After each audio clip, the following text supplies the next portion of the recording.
നമ്മുടെ തൊടുപുഴയ്ക്കടുത്ത് ഫാമിലിയായിട്ടും ഫ്രണ്ട്സായിട്ടും ഒക്കെ പോയി എൻജോയ് ചെയ്യാൻ പറ്റിയ ഒരു അടിപൊളി പ്രോപ്പർട്ടി നമുക്ക് പരിചയപ്പെട്ടാലോ. ഞാനിന്ന് എൻ്റെ പഴയ കുറേ ഫ്രണ്ട്സിൻ്റെ കൂടെ ഒരു ഗെറ്റ് ടുഗെദർ പോലെ പ്ലാൻ ചെയ്ത് അങ്ങനെ ഈ പ്രോപ്പർട്ടിയിൽ വന്നതായിരുന്നു കേട്ടോ. പണ്ട് ഈ പ്രോപ്പർട്ടി പണി തീരുന്നതിന് മുമ്പ് ഒരു തവണ ഞാനിവിടെ വന്നിട്ടുണ്ട്. പക്ഷേ അതുമായിട്ട് ഇപ്പോൾ ഭയങ്കര ഡിഫറൻസ് ഉണ്ട് കേട്ടോ. കാരണം വന്ന് കണ്ടപ്പോഴത്തേക്കും അവർ പണിയെല്ലാം തീർന്നപ്പോഴത്തേക്കും ഭയങ്കര അടിപൊളിയായിട്ടാണ് ഈ പ്രോപ്പർട്ടി അവർ സെറ്റ് ചെയ്തിരിക്കുന്നത്. ഈ പ്രോപ്പർട്ടി ഒരു പ്രത്യേകത എന്ന് പറഞ്ഞാൽ നമ്മൾ ഫ്രണ്ട്സായിട്ട് വന്നാൽ നമുക്ക് ആ ഒരു രീതിയിൽ എൻജോയ് ചെയ്യാനുള്ള എല്ലാ കാര്യങ്ങളും ഈ പ്രോപ്പർട്ടിയിലുണ്ട്. അതുപോലെ തന്നെ അത്യാവശ്യം നല്ല വൈബാണ്. അതുപോലെ ഇപ്പോൾ നമ്മൾ ഫാമിലിയായിട്ട് വരുന്നെങ്കിൽ ഫാമിലിയിൽ പേരൻസ് ഉണ്ടെങ്കിൽ അവർക്ക് എൻജോയ് ചെയ്യാൻ പറ്റിയ കാര്യങ്ങളുണ്ട്. അതുപോലെ കുട്ടികളുണ്ടെങ്കിൽ അവർക്ക് ഒരുപാട് കളിക്കാനും പ്ലേ ഏരിയയും കാര്യങ്ങളെല്ലാം ഇവർ അറേഞ്ച് ചെയ്തിട്ടുണ്ട്. അങ്ങനെ ഏത് പ്രായത്തിലുള്ളവർ വന്നാലും അടിപൊളിയായിട്ട് എൻജോയ് ചെയ്യാൻ പറ്റുന്നൊരു കാര്യങ്ങളെല്ലാം ഇവർ ഈ പ്രോപ്പർട്ടിയിൽ അറേഞ്ച് ചെയ്തിട്ടുണ്ട് കേട്ടോ. അപ്പം ഇതിൻ്റെ ഏറ്റവും വലിയ പ്രത്യേകത എന്ന് പറഞ്ഞാൽ ഇതൊരു ആൻറ്റിക് രീതിയിലാണ് ഇത് സെറ്റ് ചെയ്തേക്കുന്നത്. നമുക്കിതിനകത്ത് ഒരുപാട് ആൻറ്റിക് ഐറ്റംസ് ഈ വീട്ടിൽ നമുക്ക് കാണാം. അതെല്ലാം തന്നെ ഭയങ്കര ഒതൻറ്റിക് ആൻഡ് ഒറിജിനൽ ഐറ്റംസാണ് മാക്സിമം ഇവർ സെറ്റ് ചെയ്തേക്കുന്നത്. അതെനിക്കൊരു ഭയങ്കര പ്രത്യേകതയായിട്ട് തോന്നിയിട്ട് നമുക്ക് വീടിൻ്റെ എല്ലാ മൂലയിലും എന്തെങ്കിലും ഒരു ആൻറ്റിക് ഐറ്റംസ് കാണാൻ പറ്റും. നമുക്ക് ഈ വീഡിയോയിൽ തന്നെ കാണാം. ഇതുണ്ട് കുട്ടികൾക്കും അതുപോലെ വലിയവർക്കുമായിട്ടുള്ള പ്ലേ ഏരിയയും കാര്യങ്ങളൊക്കെയാണ് ഈ കാണുന്നത്. ഇത് അതുപോലെ തന്നെ ഇവർ ഭയങ്കര വൃത്തിക്കായിട്ടോ മെയിൻറ്റെയിൻ ചെയ്തേക്കുന്നത്. എല്ലാം ഭയങ്കര അടിപൊളിയായിട്ട് നല്ല നീറ്റ് ആൻഡ് ക്ലീൻ ആയിട്ടാണ് മെയിൻറ്റെയിൻ ചെയ്യുന്നത്. അതുപോലെ മേളിലേക്ക് വന്നു കഴിഞ്ഞാൽ പല പല ഗെയിംസുകൾ അവിടെ അറേഞ്ച് ചെയ്തിട്ടുണ്ട്. അതുകൊണ്ട് ഞാൻ പറഞ്ഞു ഈ വീടിൻ്റെ ഓരോ മൂലകളിലും ഓരോരോ ആൻറ്റിക് ഐറ്റംസ് അവർ ഭയങ്കര ഭംഗിയായിട്ടാണ് പ്ലേസ് ചെയ്തേക്കുന്നത്. നമുക്കത് കാണുമ്പോൾ തന്നെ ഒരു ഭയങ്കര ഹാപ്പിനെസ്സും അതുപോലെ തന്നെ ഒരു എന്താ പറയുക ഒരു പ്രത്യേക വൈബാണ് ഫീൽ ചെയ്യുന്നത്. അപ്പം ഞങ്ങൾക്ക് എല്ലാവർക്കും ഈ പ്രോപ്പർട്ടി ഭയങ്കരമായിട്ട് ഇഷ്ടപ്പെട്ടു കേട്ടോ. അപ്പോൾ പ്രോപ്പർട്ടിയുടെ അകം നമുക്കൊന്ന് കാണാം. ഈ പ്രോപ്പർട്ടിയിൽ താഴെ വരുന്നത് 3 ബെഡ്റൂമാണ്. അത് ഓരോ ബെഡ്റൂമും ഓരോ രീതിയിലാണ് അവർ ഡിസൈൻ ചെയ്തിരിക്കുന്നത്. ചെറിയ ചെറിയ മാറ്റങ്ങൾ എല്ലാ ബെഡ്റൂമിലും വരുത്താനായിട്ട് അവർ മാക്സിമം ശ്രദ്ധിച്ചിട്ടുണ്ട് കേട്ടോ. അപ്പം താഴത്തെ ഫ്ലോറിൽ ഇവർ കൊടുത്തിരിക്കുന്നത് 3 ബെഡ്റൂമാണ്. അതുപോലെ ഇതിൻ്റെ ഒരു അപ്പർ പോർഷനുണ്ട്, അവിടെ ഒരു ബെഡ്റൂമാണ് വന്നിരിക്കുന്നത്. അപ്പോൾ താഴത്തെ ഫസ്റ്റ് ബെഡ്റൂമാണ് നമ്മൾ കണ്ടത്. അത് കഴിഞ്ഞ് കയറി വരുമ്പോൾ ഇതുവരെ ഒരു ഹോളാണ്. ആ ഹോളിൽ തന്നെ അവർ കുറേ ആൻറ്റിക് ഐറ്റംസ് അവർ ഉൾപ്പെടുത്തിയിട്ടുണ്ട്. അതെല്ലാം നമുക്ക് ഈ ചുമരിൽ കാണാം. അവരിതെല്ലാം ഭയങ്കര വൃത്തിയായിട്ടാട്ടോ പ്ലേസ് ചെയ്തിരിക്കുന്നത്. നമുക്ക് കാണുമ്പോൾ തന്നെ അത്യാവശ്യം നല്ലൊരു ഭംഗി ഫീൽ ചെയ്യും. അപ്പോൾ അങ്ങനെ ഹോളിൽ നിന്ന് നമ്മൾ നേരെ കയറുന്ന അടുത്ത ബെഡ്റൂമിലേക്കാണ്. ഇതാണ് ഇവിടുത്തെ രണ്ടാമത്തെ ബെഡ്റൂം. ഇതും അത്യാവശ്യം സ്പേഷ്യസ് ആയിട്ടുള്ള ബെഡ്റൂമാണ്. അപ്പം ഒരു ബെഡിൽ 3 പേർക്ക് കിടക്കാവുന്ന രീതിയിലാണ് ഇവരിവിടെ ചെയ്യുന്നത്. അതുപോലെ ഹോളിൽ തന്നെയുള്ള ഓരോരോ ഐറ്റംസ് ആയിട്ട് ഇതെല്ലാം ഓരോ പഴയ ആൻറ്റിക് ക്യാമറകളെല്ലാം അവർ കളക്ട് ചെയ്ത് വെച്ചിരിക്കുന്നതാണിത്. അതുപോലെ പഴയ ടൈപ്പ് റൈറ്റർ, ഇതുപോലെ ഓരോ മുറികളിലും അതുപോലെ ഹോളിലെല്ലാം ഓരോരോ ആൻറ്റിക് ഐറ്റംസ് ഉണ്ട്. അത് ഓരോന്നായിട്ട് നമുക്ക് കാണാം. അപ്പോൾ ഇതാണ് അടുത്ത മുറിയിലേക്ക് പോകുന്നൊരു കോറിഡോർ. അവിടെ നമ്മൾ അടുത്ത മുറിയിലേക്ക് പ്രവേശിക്കുകയാണ്. ഇങ്ങനെ 3 മുറികളാണ് ഈ താഴത്തെ നിലയിൽ ഇവർ പ്രൊവൈഡ് ചെയ്യുന്നത്. പക്ഷേ എല്ലാം നല്ല വെൽ അറേഞ്ച്ഡായിട്ടും അതുപോലെ ഭയങ്കര നീറ്റായിട്ടുമായിട്ട് അവിടെ മെയിൻറ്റെയിൻ ചെയ്യുന്നത്. അതുപോലെ തന്നെ വീടിൻ്റെ മുറ്റത്തേക്ക് ഇറങ്ങുമ്പോൾ ഇതുപോലെ പഴയ കാളവണ്ടികളുടെ അവശിഷ്ടങ്ങളും അങ്ങനെ അവർക്ക് കിട്ടാവുന്ന രീതിയിലുള്ള എല്ലാ ആൻറ്റിക് ഐറ്റംസും അവരിവിടെ കളക്ട് ചെയ്ത് സൂക്ഷിച്ചിട്ടുണ്ട് കേട്ടോ. അപ്പം ഇതിലെയാണ് നമ്മൾ സ്റ്റെയർ കേസ് വഴി മുകളിലത്തെ ഫ്ലോറിലേക്ക് പോകുന്നത്. നമുക്ക് അകത്തൊന്നും സ്റ്റെയർ കേസ് ഇല്ല, പുറത്തിറങ്ങിയിട്ട് വേണം മുകളിലത്തെ സെക്ഷനിലേക്ക് പോകാനായിട്ട്. മുകളിൽ കയറി ചെല്ലുമ്പോൾ ഇതുപോലെ തന്നെ ഒരു ആട്ടുകസേരയും കാര്യങ്ങളെല്ലാം ഉണ്ട്. അവിടെ നമ്മൾ അകത്തേക്ക് കയറി കഴിഞ്ഞാൽ അവിടെയും ഇതുപോലെ ഒരു ഹോളുണ്ട്. അവിടെയെല്ലാം ഈ പഴയ രീതിയിലുള്ള സോഫയും കാര്യങ്ങളാണ് അവരുടെ എല്ലാം അറേഞ്ച് ചെയ്തിരിക്കുന്നത്. അതുപോലെ അവിടെ വേറെ കുറച്ച് വ്യത്യസ്തമായ കാര്യങ്ങൾ കൂടി ഞാൻ കണ്ടു കേട്ടോ. അത് ഞാൻ കാണിച്ചു തരാം. അതിതാണ് പഴയ കാലത്തെ പിയാനോ. ഇത് നമുക്ക് പല സിനിമകളിലും നമ്മൾ കണ്ടിട്ടുണ്ടെന്നുള്ളതല്ലാണ്ട് ഞാൻ നേരിട്ട് കാണുന്ന ആദ്യമായിട്ടാണ് കേട്ടോ. എനിക്കത് ഭയങ്കര കൗതുകമായിരുന്നു ഇത് കണ്ടപ്പോൾ. ഭയങ്കര രസമുള്ളൊരു കാര്യമാണത്. അതെല്ലാം വർക്കിംഗ് കണ്ടീഷനാണ് കേട്ടോ. നമ്മളൊന്നും വർക്കിംഗ് അല്ലാത്തല്ല, എല്ലാം വർക്കിംഗ് കണ്ടീഷനിലുള്ള ഐറ്റംസ് തന്നെയാണ് ഇവിടെ ഒരു പ്ലേസ് ചെയ്തിരിക്കുന്നത്. അതുപോലെ പഴയ ഗണ്ണ്, അതുപോലെ ഒരു തലയൊട്ടി, അതുപോലെ പഴയ കാലത്തെ ഫോണ്, അതുപോലെ ഏറ്റവും പ്രത്യേകതയുള്ള ഐറ്റമായിട്ടത് ഇത് പഴയ ഒരു ഹോം തിയേറ്റർ സെറ്റപ്പാണ് ഇവർ ചെയ്തേക്കുന്നത്. പണ്ട് കാലത്തുണ്ടായിരുന്നത് മറ്റേ VCR ഇടാൻ പറ്റുന്നത് ആ ഒരു സംഭവം കാര്യങ്ങളാണ് ഇത് കാണുന്നത്. ഇതിൻ്റെ ഡീറ്റെയിൽസ് പറഞ്ഞാൽ എനിക്കറിയത്തില്ല, കാരണം അത് ഒരുപാട് പഴയ കാലത്തെ ഐറ്റംസാണ്. അപ്പോൾ അതെല്ലാം അവർ വളരെ വൃത്തിയായിട്ട് തന്നെ അവർ സൂക്ഷിച്ചിട്ടുണ്ട് കേട്ടോ, അധികം ഡാമേജ് വരാണ്ട്. അതുപോലെ ഇങ്ങനെ പലയിടത്തും ഇതുപോലത്തെ ക്ലോക്കുകൾ അവർ പ്ലേസ് ചെയ്തിട്ടുണ്ട്.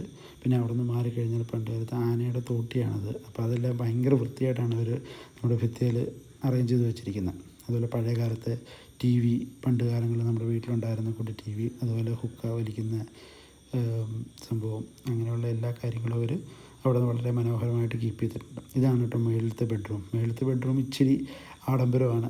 കാണുമ്പോൾ തന്നെ നിങ്ങൾക്കറിയാം അത്യാവശ്യം നൈസായിട്ടാണ് അവരത് അറേഞ്ച് ചെയ്തിരിക്കുന്നത്. ഇനി അടുത്തതാണ് എല്ലാവർക്കും ഇഷ്ടപ്പെടുന്ന ഒരു മെയിൻ ഐറ്റം. ഇവർക്കൊരു കളക്ഷൻ ഓഫ് ബോട്ടിൽസ് ഉണ്ട് കേട്ടോ. ഇതെല്ലാം ഇത് പല സ്ഥലങ്ങളിലായിരുന്നു കളക്ട് ചെയ്ത് സൂക്ഷിച്ചിരിക്കുന്ന ബോട്ടിൽസാണ്. ഇതിന് വേണ്ടി തന്നെ ഒരു റൂം അറേഞ്ച് ചെയ്ത് വെച്ചിരിക്കുകയാണ്. അപ്പം ആ റൂമിൽ നമുക്ക് വളരെയധികം ബോട്ടിൽസും കാര്യങ്ങളെല്ലാം കാണാം. അതെല്ലാം വളരെ നീറ്റായിട്ട് അവർ അറേഞ്ച് ചെയ്ത് വെച്ചിട്ടുണ്ട് അവിടെ.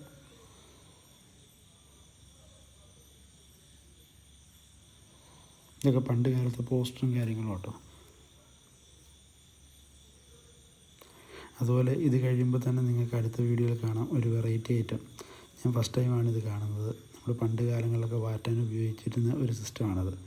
ഇതെന്താണെന്ന് എനിക്ക് കറക്റ്റ് മനസ്സിലായില്ലെങ്കിലും കണ്ടപ്പോൾ ഒരു കൗതുകം തോന്നിയാണ് ഞാനിത് ആഡ് ചെയ്തതാണ്. അടുത്ത് നമ്മൾ ആ മുറിയിൽ നിന്ന് എൻ്റർ ചെയ്യുന്നത് ഒരു ഗെയിമിംഗ് സ്റ്റേഷനിലേക്കാട്ടോ. ഒരു അടിപൊളി ഗെയിമിംഗ് സ്റ്റേഷൻ കൂടി ഇവിടെ അറേഞ്ച് ചെയ്തിട്ടുണ്ട്. അതുകൊണ്ടാണ് ഞാൻ പറഞ്ഞത് ഏത് പ്രായത്തിലുള്ളവർക്ക് വന്നാലും അവർക്കെല്ലാം എൻജോയ് ചെയ്യാൻ പറ്റുന്ന കാര്യങ്ങൾ ഇവർ ഈ റിസോർട്ടിൽ അറേഞ്ച് ചെയ്തിട്ടുണ്ട്. ഇതെല്ലാം വർക്കിംഗ് ആണ് കേട്ടോ. നമ്മുടെ പ്രോപ്പറായിട്ട് സ്റ്റിയറിംഗ് ഗിയറും അതുപോലെ എല്ലാം PS5 ആണ് അവർ അറേഞ്ച് ചെയ്തിരിക്കുന്നത്. എല്ലാം പ്രോപ്പർലി വർക്കിംഗ് ആണ്.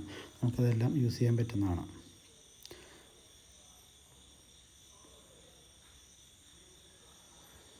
അപ്പോൾ ഇപ്പോൾ നിങ്ങൾ ഈ കണ്ടതാട്ടോ വീടിനകത്തെ കാഴ്ചകൾ. ഇനി നമുക്ക് കുറച്ച് വീടിൻ്റെ പുറത്തെ കാഴ്ചകളിലേക്ക് കാണാം. ഈ പ്രോപ്പർട്ടിയുടെ പുറത്ത് കുറച്ച് താഴേക്ക് നടന്നിറങ്ങുമ്പോഴാണ് ഇവിടുത്തെ സ്വിമ്മിംഗ് പൂളും കാര്യങ്ങളെല്ലാം സെറ്റ് ചെയ്തിരിക്കുന്നത്. ആ സ്വിമ്മിംഗ് പൂളിന് തൊട്ട് മുമ്പായിട്ട് തന്നെയാണ് ഇവരുടെ ഡൈനിങ് ഏരിയയും കാര്യങ്ങളെല്ലാം സെറ്റ് ചെയ്ത് നമ്മൾ ഫുഡ് കാര്യങ്ങളെല്ലാം കഴിക്കേണ്ടത് ഇവിടെയാണ്. അതുപോലെ നമ്മൾ പ്രൊജക്ടർ കാര്യങ്ങൾ നേരത്തെ പറയുകയാണെങ്കിൽ അവർ ഓൾറെഡി അവിടെ അതിനുള്ള സ്ലോട്ടും കാര്യങ്ങളും ഇട്ടിട്ടുണ്ട്. അവർ പ്രൊജക്ടറും കാര്യങ്ങളെല്ലാം അറേഞ്ച് ചെയ്ത് തരും. നമുക്ക് സിനിമയോ കാര്യങ്ങളോ എന്തെങ്കിലും കാണണമെന്നുണ്ടെങ്കിൽ അതിനെല്ലാം സ്പേസ് ഉണ്ട്. അത് പക്ഷേ നേരത്തെ പറഞ്ഞാലേ അവർ പ്രൊജക്റ്റും കാര്യങ്ങളൊക്കെ സെറ്റ് ചെയ്ത് തരുള്ളൂ കേട്ടോ. അപ്പോൾ അങ്ങനെ ആവശ്യമുള്ളവർ അത് നേരത്തെ മുൻകൂട്ടി പറയണം. അപ്പോൾ അവരതനുസരിച്ച് ആ ഒരു ഏരിയ സെറ്റ് ചെയ്ത് തരും. അപ്പോൾ അതുപോലെ തന്നെ അങ്ങനെ ഒരു ഏരിയ മൊത്തത്തിൽ നമുക്ക് റെസ്റ്റ് എടുക്കാനും അതുപോലെ അത്യാവശ്യം ലിക്കറും കാര്യങ്ങളൊക്കെ കഴിക്കേണ്ടവർക്കാണെങ്കിൽ അവിടെ ഇരുന്ന് കഴിക്കാം. വേറെ പ്രശ്നങ്ങളൊന്നുമില്ല. ഇതതുപോലെ തന്നെ ഒരു റൂഫ് ടോപ്പ് പോലെ അവർ ചെയ്തേക്കുന്നതാണ്. അപ്പം അതും വളരെ വൃത്തിയായിട്ട് അവർ ചെയ്തിട്ടുണ്ട്. അത്യാവശ്യം നല്ലൊരു ആൻറ്റിക് സെറ്റപ്പിൽ തന്നെയാണ് അവരതും ചെയ്തേക്കുന്നത്. അപ്പം അവിടെ അത്യാവശ്യം ചെറിയ മുയലിനെയും കാര്യങ്ങളൊക്കെ വളർത്തുന്നുണ്ട്. അതെല്ലാം നമുക്കവിടെ കാണാം.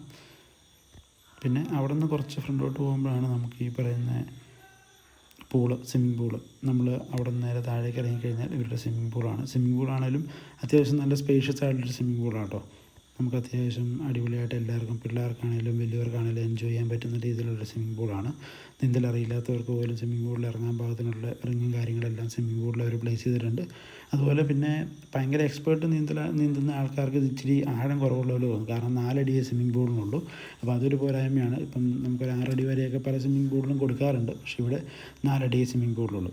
പിന്നെ ഇവിടെ അതുപോലെ ചെറിയൊരു ഗൺ ആക്ടിവിറ്റീസും കൂടെയുണ്ട്. നമുക്ക് മറ്റേ പെല്ലറ്റ്സ് ഇവിടെ നിന്ന് പർച്ചേസ് ചെയ്യാൻ കിട്ടും. നമ്മളൊന്ന് മേടിച്ചിട്ട് നമുക്കവിടെ ഗൺ ഷൂട്ടിങ് പ്രാക്ടീസ് ചെയ്യാനുള്ളൊരു ഓപ്ഷൻ കൂടെ തന്നിട്ടുണ്ട്. ജസ്റ്റ് എയർ ഗണ്ണാട്ടോ. നമുക്ക് ആർക്ക് വേണമെങ്കിലും ഹാംഫുൾ ആയിട്ടുള്ളൊരു ഗണ്ണൊന്നുമില്ല. ആർക്ക് വേണമെങ്കിലും എടുത്ത് ഉപയോഗിക്കാൻ പറ്റുന്നുള്ളൊരു ഗണ്ണാണ് അവർ. അതുപോലെ തന്നെ ഇവർ നമ്മുടെ സ്വിമ്മിംഗ് പൂളിലെ വെള്ളവും കാര്യങ്ങളെല്ലാം ചെക്ക് ചെയ്ത് കാണിച്ചു തരും കേട്ടോ.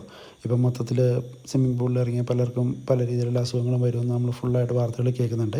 അപ്പോൾ ആ ഒരു സാഹചര്യത്തിൽ ഇത് നമുക്ക് ശരിക്കും ഭയങ്കര ട്രസ്റ്റ് വർത്തിയായിട്ട് നമുക്ക് തോന്നി. കാരണം അവർ വെള്ളം കാര്യങ്ങളെല്ലാം എടുത്തിട്ട് അത് ടെസ്റ്റ് ചെയ്ത് കാണിച്ചു തരും. എന്നിട്ട് അതിൻ്റെ ഡീറ്റെയിൽസ് എല്ലാം നമുക്ക് വളരെ വിശദമായിട്ട് പറഞ്ഞു തരും കേട്ടോ. അതുപോലെ തന്നെ അവർ 3 തരത്തിലുള്ള ടെസ്റ്റുകൾ ചെയ്യുന്നുണ്ട്. ഒന്ന് അതിൻ്റെ കെമിക്കൽ സംഭവങ്ങളിലുള്ളൊരു ടെസ്റ്റ്, അതുപോലെ തന്നെ ഈ പറയുന്ന വെള്ളത്തിൽ വേറെ അമീബിയോ ബാക്ടീരിയകളൊന്നും ഇല്ല എന്നുള്ളത് തെളിയിക്കുന്നൊരു ടെസ്റ്റ്, അതുപോലെ തന്നെ ഒരു ക്ലോറിൻ ടെസ്റ്റും ചെയ്യുന്നുണ്ട്. ഇവർ ക്ലോറിൻ യൂസ് ചെയ്യുന്നില്ല. നല്ല വെള്ളമാണ് അവർ യൂസ് ചെയ്യുന്നത്. എന്നിട്ട് കണ്ടത്തിൽ നമ്മുടെ കിണറ്റിൽ നിന്ന് തന്നെ അടിക്കുന്ന വെള്ളമാണെന്നാണ് പറഞ്ഞത്. അപ്പോൾ അതുകൊണ്ട് ക്ലോറിനോ കാര്യങ്ങളൊന്നും അവരോട് യൂസ് ചെയ്യുന്നില്ല. അതുകൊണ്ട് അതിൻ്റെ ക്ലോറിൻ ടെസ്റ്റ് ഉൾപ്പെടെ അവർ ചെയ്തു തരും. അപ്പോൾ എന്തായാലും അങ്ങനെ മൊത്തത്തിൽ നമുക്ക് ഭയങ്കര വിശ്വസിച്ച് സ്റ്റേ ചെയ്യാൻ പറ്റിയൊരു പ്രോപ്പർട്ടി ആട്ടോ അത്. അപ്പോൾ എന്തായാലും ഇതാണ് ഈ പ്രോപ്പർട്ടിയിലെ വിശേഷങ്ങൾ. നിങ്ങൾക്ക് ഇഷ്ടപ്പെട്ടെങ്കിൽ നിങ്ങൾ എപ്പോഴെങ്കിലും ഒരിക്കൽ ഇത് ട്രൈ ചെയ്ത് നോക്കുക.